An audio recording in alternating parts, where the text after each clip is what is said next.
नमस्कार देवियों सज्जनों, this is Bhishma Narayan, digital networker and freedom coach. आज हार्ड मोटिवेशन के साथ साथ रियल लर्निंग की भी बात हो गई। दोस्तों, एक जर्रे के आसमान बनने की दास्तान की बात होगी। कैसे दो आना कमाने वाला एक शख्स मेहनत के दम पर अरबपति बनता है, अरबों का विशाल साम्राज्य स्थापित करता है। आज उसकी बात। इस बात से फर्क नहीं पड़ता कि आप किस दशक में पैदा हुए हैं। अगर आप भारत में रहते हैं तो आपने यह जिंगल जरूर सुना होगा कि MDH। जी हां, हम बात कर रहे हैं मसालों के बादशाह महाशय धर्मपाल गुलाटी जी के बारे में। हम बात कर रहे हैं एक शख्स के शख्सियत बनने की कहानी की। हम बात कर रहे हैं एक तांगे वाले के अरबपति बनने की कहानी की। हम बात कर रहे हैं एक ऐसे 98 वर्ष के शेर की कहानी की। इंडिया के हाईएस्ट पेड सीईओ थे, लेकिन उनकी एजुकेशन सिर्फ क्लास 5 तक थे। वो स्कूल ड्रॉप आउट थे। महाशय जी इंडिया के 3rd highest civilian award Padma Bhushan से सम्मानित शख्सियत है। महाशय जी की MDH में 80% की भागीदारी है। उन्होंने MDH कंपनी को न सिर्फ भारत के अलावा दुबई, अमेरिका और यूरोप के कई देशों में फैलाया है। वो इंडिया के सबसे लाइकेबल ब्रांड एम्बेसडर है और बहुत बड़े फिलैंथ्रोपिस्ट हैं। चूंकि ये इंडिया के सबसे हाईएस्ट पेड CEO थे FMG सेक्टर के, जो इनकी सैलरी होती थी, ये अपनी सैलरी का मैक्सिमम पार्ट दान कर देते थे। स्कूल्स के लिए, हॉस्पिटल्स के लिए, गौशाला के लिए और निर्धनों के लिए, साथ ही साथ अनाथालयों के लिए। इतने बड़े फिलैंथ्रोपिस्ट थे। इनकी सबसे बड़ी one of the biggest achievement ये थी कि ये 98 इयर्स तक जीवित रहे। इस दौरान ये काफी सेहतमंद थे और दौलतमंद भी हुए। सेहतमंद और दौलतमंद दोनों होना एक साथ रेयर कॉम्बिनेशन है। ये 98 इयर्स तक जीवित रहे और एक्टिव रहे। इनके दांत इनके साथ थे। ये चश्मा भी तब पहनते थे जब ये पेपर पढ़ते थे और आखिरी दिनों तक ये अपनी फैक्ट्री में जाया करते थे, अपने इंप्लॉय से मिला करते थे, अपने सारे बिजनेस की चीजों को समझते थे, पूरी तरह से एक्टिव थे। और यह भी हमें संदेश मिलता है कि इंसान को हमेशा एक्टिव रहना चाहिए और उन्होंने अपनी लाइफ स्टाइल पूरी तरह एक्टिव होकर बिताई 98 इयर्स तक। यह भी बहुत बड़ा संदेश उनकी लाइफ से समझ सकते हैं। चलते हैं यादों के झरोखे में। महाशय जी का जन्म 27 मार्च 1923 को आज के पाकिस्तान सियालकोट में जन्म हुआ था। इन्होंने अपनी पढ़ाई सिर्फ 5वीं तक ही की और 5वीं तक की पढ़ाई के बाद इन्होंने स्कूल को छोड़ दिया। जब इन्होंने स्कूल को छोड़ दिया तो इनके पिता चुन्नी लाल ने कहा कि अब तू पढ़ाई तो कर नहीं रहा, आगे लाइफ में क्या करना है, तो तू कुछ ऐसा कर, तू ना लकड़ी का काम सीख ले, तू बढ़ई बन जा। अगर तू बढ़ई बन जाएगा, लकड़ी का काम सीख लेगा, तो कुछ महीनों के बाद तो ठेकेदार भी बन सकता है। उन्होंने 8 महीने तक लकड़ी का काम किया, मन नहीं लगा। आगे वो उन्होंने साबुन का काम किया, चावल की फैक्ट्री में काम किया, हार्डवेयर का काम किया, कहीं भी मन नहीं लगा। तो पिता चुन्नीलाल ने उन्हें अपने मसालों के पुश्तैनी काम में वापस बुला लिया। वक्त बढ़ा, 18 वर्ष की आयु में लीलावती से इनका विवाह हो गया। चूंकि विवाह होने के बाद इनके ऊपर जिम्मेदारियां बढ़ गई, सो इन्होंने मन लगाकर काम करना शुरू कर दिया और अपने मसालों के व्यापार को बेहतर करने में लग गए। हाथों से मिर्चियां कूटते थे, हल्दी पीसते थे और उन्हें पीसकर उसकी पुड़िया बनाते थे। 2 रुपए की पुड़िया बांधते थे, 1 आने, 2 आने, आधा से, ऐसी पुड़िया बनाकर बेचते थे। जिंदगी बहुत अच्छी जा रही थी, सब कुछ बहुत अच्छा चल रहा था। और एक दिन अचानक भारत आजाद होता है। 15 अगस्त 1947 के दिन हमारा देश भारत आजाद होता है और वहीं दूसरी तरफ पार्टीशन का दंश हमारा भारत झेलता है। पाकिस्तान में बसे लाखों की संख्या में जो सिख और हिंदू होते हैं, वो पाकिस्तान छोड़कर भारत की तरफ आते हैं।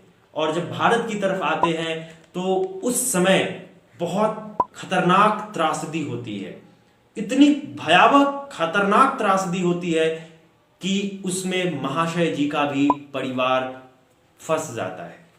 महाशय जी का घर छूट जाता है, महाशय जी का व्यापार छूट जाता है, महाशय जी की जमीनें छूट जाती है, महाशय जी के दोस्त यार सब कुछ छूट जाता है और महाशय जी जैसे तैसे लाशों को लांघते हुए, उन तकलीफों को झेलते हुए दिल्ली के करोल बाग पहुंचते हैं। जब वो दिल्ली के करोल बाग पहुंचते हैं तो उस समय उनकी जेब में उनके पिताजी के द्वारा दी गई सिर्फ 1500 रुपए होते हैं।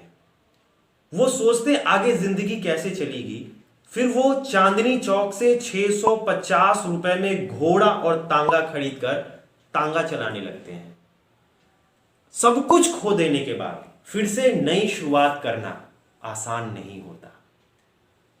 महाशय जी तांगा चलाने लगते हैं, लेकिन नियति को तो कुछ और ही मंजूर था, क्योंकि उन्हें यह धंधा रास नहीं आ रहा था।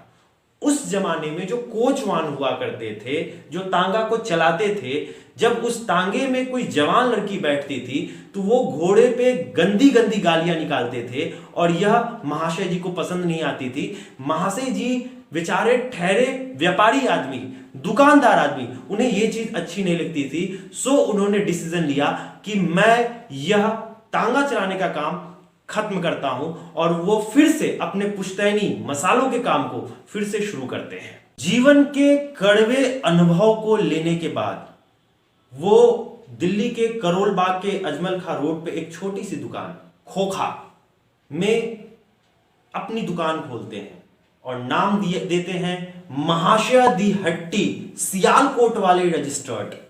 और काम फिर से शुरू होता है मसालों का। वही हल्दी पीसनी, वही मिर्ची कूटना और मसाले तैयार करना, पुड़िया बनाकर बेचना शुरू करते हैं। और यहीं पे नींव दी जाती है एमडीएच मसाले की। अखबारों के विज्ञापन से धीरे धीरे लोगों को पता लगने लगता है कि सियालकोट वाले मसाले वाले दिल्ली में आ चुके हैं, देगी मिर्च वाले मसाले वाले दिल्ली में आ चुके हैं। धीरे धीरे उनकी दुकान जमनी शुरू हो जाती है, आहिस्ता आहिस्ता उनका नाम बनना शुरू हो जाता है। महाशय जी का एक बहुत बड़ा मूल मंत्र था, क्वालिटी बेस्ट देंगे, बेस्ट क्वालिटी देंगे और लो मार्जिन पे काम करेंगे। उनकी बिजनेस की यह थ्योरी चल पड़ती है और उनकी हमेशा से सोच थी कि ईमानदारी की खुशबू आनी चाहिए, तभी हम मोहब्बत का मुनाफा भी काटेंगे। 60 का दशक आते आते करोल बाग में वे एक बहुत बड़ा ब्रांड बन चुके होते हैं, लेकिन वो यहां पे रुकना नहीं चाहते हैं। वो एक्सपेंशन के बारे में सोचते हैं। आजादी के बाद की जो पहली जनरेशन थी वो उस समय सिक्योरिटी को तलाश रही थी, लेकिन महाशय जी का विजन देखिए, वो सिक्योरिटी नहीं, वो एक्सपेंशन की सोच रहे थे।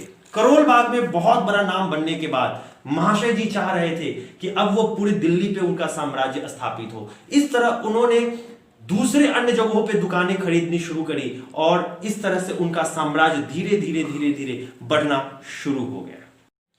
उन दिनों बैंक से कर्ज लेकर व्यापार करने का रिवाज नहीं था। यह उनके लिए बहुत बड़ी प्रॉब्लम थी और यही प्रॉब्लम उनके लिए बहुत बड़ी ताकत बनकर आई और उन्होंने अपनी घर की जमा पूंजी जमा करके, छोटे छोटे खर्चे को कम करके और अपनी पूंजी को इन्वेस्ट करके, री इन्वेस्ट करके उन्होंने बिजनेस को धीरे धीरे धीरे धीरे बढ़ाना शुरू किया। एक इंटरव्यू में महाशय जी जिंदगी में सफल होने के लिए 6 लर्निंग्स देते हैं। वो 6 लर्निंग्स में बताते हैं कि पहला ईमानदार बनना, दूसरा खूब मेहनत करना, तीसरा मीठा बोलना, चौथा परमपिता परमात्मा का आशीर्वाद जरूर लेना, पांचवा आशीर्वाद माता पिता का लेना और छठा प्यार सारी दुनिया का लेना। महाशय जी की पूरी जर्नी से हमें सीख मिलती है कि हालात कितने भी बुरे क्यों ना हो, हमें हौसला नहीं छोड़ना चाहिए। वो पाकिस्तान से जब भारत आए थे तो उनका सब कुछ खत्म हो गया था हौसले के सिवा।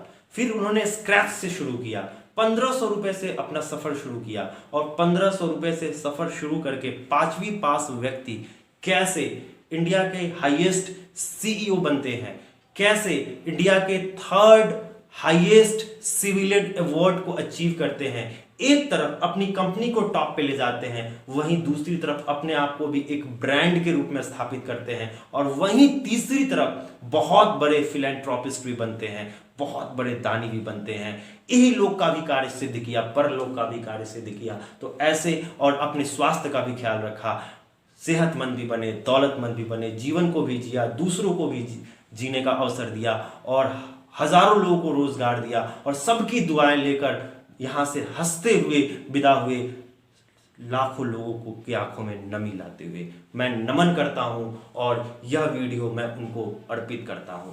नमस्ते।